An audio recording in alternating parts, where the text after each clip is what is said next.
तो चलिए आज जान लेते हैं सेप्टिक शॉक के बारे में। A life threatening condition that happens when your blood pressure drops to a dangerously low level after an infection. अगर हिंदी में कहें तो एक जीवन घातक स्थिति जो तब होती है जब किसी संक्रमण के बाद आपका रक्तचाप खतरनाक रूप से निम्न स्तर तक गिर जाता है।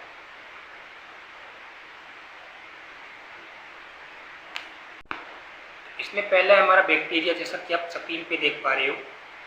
दूसरा white blood cells, a type of blood cell that help the body fight infection and disease. एक प्रकार की रक्त कोशिकाएं हैं जो शरीर को संक्रमण व बीमारी से लड़ने में मदद करती है, जैसा कि आप स्क्रीन पे देख पा रहे हो। वाइट ब्लड सेल्स, इसमें आपको अलग अलग पार्ट के बारे में बताया गया है।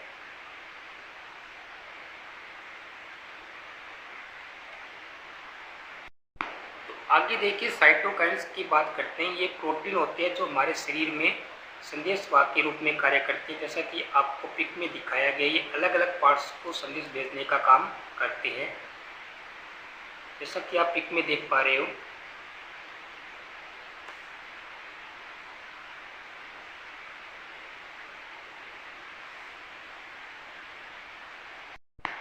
आगे देखिए blood clot, a semi solid mass of blood that can form in blood vessels.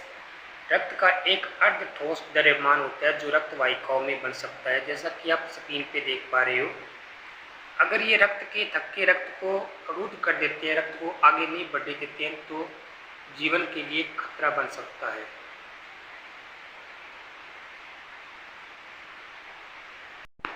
आगे बात करते हैं कैपिलरी की। Delicate blood vessels tubes that blood through out your body. आपके पूरे शरीर में नाजुक रक्त वाहिकाएं, रक्त को पकड़ने वाली नलिकाएं होती हैं, जैसा कि आप स्क्रीन पे देख पा रहे हो। A very small tube as thin as hair, बाल के समान पतली व बहुत छोटी नली,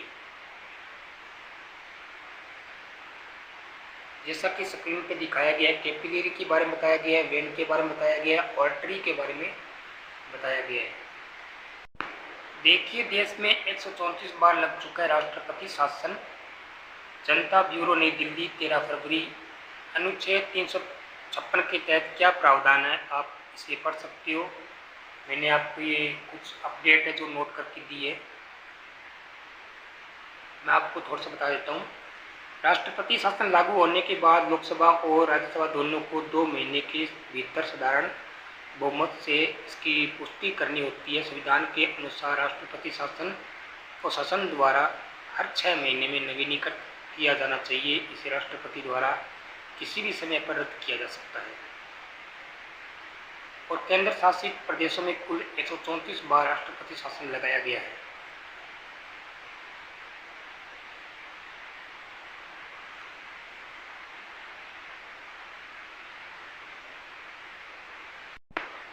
ऐसे समझें, नए वक्फ कानून से क्या बदलेगा। वक्फ संपत्ति उसे कहते हैं जिसे मुस्लिमों ने धार्मिक या धर्मार्थ के लिए दान दी हो। इसमें पंजीकृत संपत्ति को न बेच सकते हैं, न ही उनका स्वामित्व बदल सकते हैं। लेकिन नए कानून से कई चीज़ें बदलेगी, जैसे पहले वक्फ अधिनियम 1995 कहते थे, आगे unified Waqf management, empowerment, efficiency and development act कहेंगे। पहले वक्फ की ज़मीन पर दावा करने वाला वक्फ ट्रिब्यूनल में अपील कर सकता था, लेकिन अब वो कोर्ट में भी कर सकेगा। पहले ट्रिब्यूनल के फैसले को चुनौती नहीं दे सकते थे, लेकिन अब हाई कोर्ट में चुनौती दे सकेंगे। पहले जिस जमीन पर मस्जिद या इस्लामिक उद्देश्यों के लिए उपयोग होता हो वो वक्फ की होती थी, अब दान की ही ज़मीन वक्फ की होगी, भले उस पर मस्जिद हो। पहले वक्फ बोर्ड में महिला और गैर धर्म के लोग सदस्य नहीं हो सकते थे, अब 2 महिलाओं और गैर मुस्लिम सदस्य रखने होंगे। कोई संपत्ति वक्फ है या नहीं, इसका फैसला राज्य सरकार की और नामित अधिकारी करेगा। जो संपत्तियां वक्फ कानून के तहत पहले से रजिस्टर है उन पर असर नहीं, जो रजिस्टर नहीं उन्हें नए मानकों के अनुरूप रहेगी।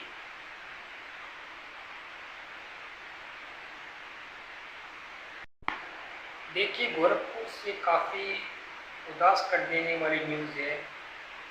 सिर्फ 18 साल की अदिति ने जेई का एग्ज़ाम क्वालिफाई किया था, लेकिन उसमें नंबर अच्छे नहीं आने की वजह से खुद को फांसी लगा दी और अपनी जान दे दी। ये काफ़ी शॉक कर देने वाली न्यूज़ है। मैं तमाम स्टूडेंट्स से ये कहना चाहूँगा कि आप ऐसा कदम ना उठाइए।